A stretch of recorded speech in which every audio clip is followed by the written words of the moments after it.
लोकसभा चुनाव को लेकर के लगातार नेताओं का प्रचार प्रसार जारी है। ऐसे में अगर हम उत्तर प्रदेश के मऊ की बात करें तो उत्तर प्रदेश के मऊ में एनडीए गठबंधन प्रत्याशी के समर्थन में वोट मांगने पहुंचे हैं अरुण राजभर, जिसको लेकर के क्षेत्र के लोगों में उत्साह और उमंग नजर आया। वहीं अरुण राजभर ने कहा कि केंद्र सरकार की सभी योजनाओं को जीतकर घोसी लोकसभा में लाने की बात उन्होंने कही है और इसके साथ ही राम रहीम राम हरि चौहान के समाजवादी पार्टी से अलग होने का फैसला समाजवादी पार्टी का अंत होना भी उन्होंने बताया है। कई सारी बातों को लेकर उन्होंने मीडिया से बातचीत भी की है। क्या कुछ कहा उन्होंने वो भी सुनो। मोहम्मदाबाद विधानसभा के रानीपुर गांव में आज हम लोगों ने जन चौपाल का कार्यक्रम रखा हुआ था और यहाँ सैकड़ों की संख्या में उपस्थित गांव के सम्मानित मतदाता भाई बहन यहाँ इकट्ठा होकर के आने वाले 1 जून को डॉक्टर अरविंद राजभर जी को छड़ी पर मतदान करके उनको जिताने के लिए संकल्पित हुए हैं। जो संकल्प देश के प्रधानमंत्री जी ने लिया है कि भारत को विकसित भारत बनाने का, उसी तरीके से यहाँ की जनता भी घोसी लोकसभा क्षेत्र को समृद्ध बनाने के लिए, घोसी लोकसभा क्षेत्र के हर गांव को विकसित गांव बनाने के लिए यहाँ के लोगों ने भरोसा दिया है, विश्वास दिलाया है कि आने वाले 1 जून को हम सभी का मतदान छड़ी के निशान पर पड़ेगा और मोदी जी के हाथों को और डॉक्टर अरविंद राजभर जी के कारवां को आगे बढ़ाने का काम करेंगे। यहाँ से जीत कर जाएंगे तो डबल इंजन की सरकार की हर योजना को गांव में पहुंचाने में सफल होंगे। इसीलिए यहाँ की जनता को हम आशीर्वाद लेने के लिए, यहाँ की जनता से प्रणाम करने के लिए हम लोग यहाँ उपस्थित हुए। राजीव राय ने इस्तीफा दिया है,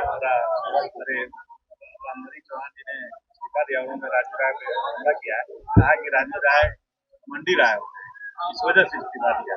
देखिए, कल तक जो हम लोग उत्तर प्रदेश की जनता जिन लोगों के गुंडागर्दी और उनके व्यवहार और उनके विचार जाने हैं यहाँ 20 साल तक, वो सभी सताए गए लोग, पीड़ित लोग इस बात को प्रमाणित कर रहे हैं कि जो माननीय ओम प्रकाश राजभर जी कहते थे, जो डॉक्टर अरविंद राजभर जी कहते थे कि अहंकार में ज्यादा चूर मत होइए, क्योंकि ये जनता जनार्दन है। जनता जब फैसला ले लेती है तो अच्छे अच्छे लोगों को उलाट करके रख देती है, लेकिन जनता के साथ अगर घमंड दिखाएंगे, अहंकार दिखाएंगे, तो उन्हीं के साथ रहने वाले लोग उस अहंकार को नहीं पसंद करते हैं। मुझे ऐसा लगता है कि हमारे श्री एडवोकेट राम शरीक चौहान जी ने जो फैसला लिया है वो समाजवादी पार्टी का अंत का फैसला लिया।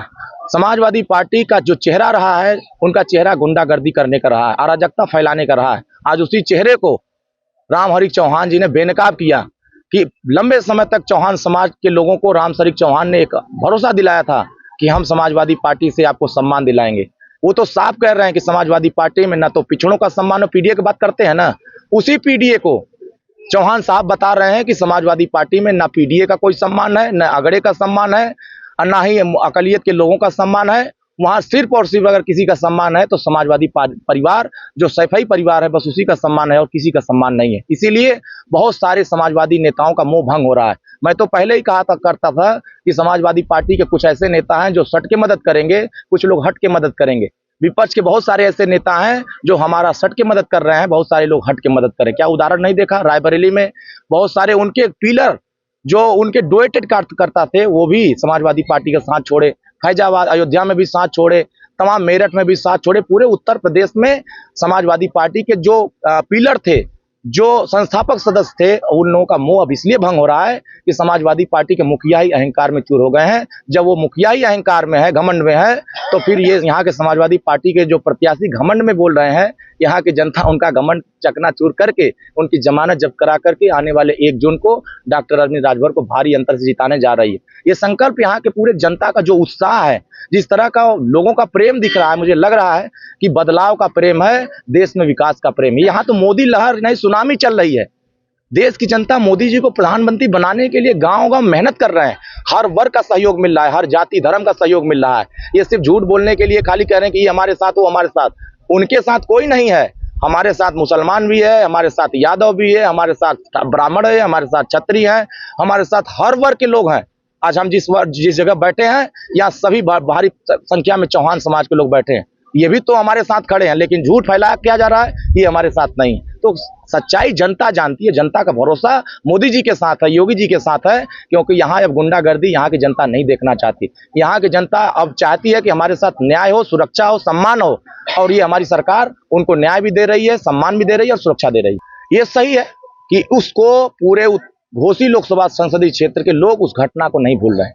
स्वर्गीय कपिल देव यादव जी की जिस तरह की मर्मरता से हत्या हुई थी, उन हत्यारे लोगों के साथ यहाँ के यादव समाज के लोग भारी संख्या में नाराजगी है। मुझे ऐसा लगा कि मैं कई गांव में जा रहा हूं, मोहम्मदाबाद विधानसभा के जिन इलाकों में जा रहा हूं, उन इलाकों के यादव समाज के लोग मिलकर के हमसे कह रहे हैं कि हम सब लोग अब इस बार छड़ी को जिता करके स्वर्गीय कपिल देव यादव जी के सपने को हम लोग पूरा करने का काम करेंगे, उनकी आत्मा को शांति देंगे। मुझे ऐसा लग रहा है कि हर वर्ग पर जिसके साथ सहयोग मिलता है वो यहाँ भारी अंतर से जीत के जाता है। हम तो बात करते हैं विचारों की, हम तो बात करते हैं नैतिकता की। आज नैतिकता के आधार पर जिस तरीके से डॉक्टर अरविंद राजभर जनता के बीच में रात दिन मेहनत कर रहे हैं, हम लोग 340 दिन वाले नेता नहीं हैं, हम लोग 365 दिन वाले नेता हैं। समाजवादी पार्टी के नेता 340 दिन गायब रहते हैं, सिर्फ 20 दिन अपने जनता के बीच में आकर हाथ जोड़ते हैं। तो मुझे लगता है कि जब कोरोना का कार्यकाल चल रहा था, जिस समय कोरोना की महामारी चल रही थी, उस समय देश के प्रधानमंत्री हमारे देश के वैज्ञानिकों के साथ मिलकर वैक्सीन बना रहे थे।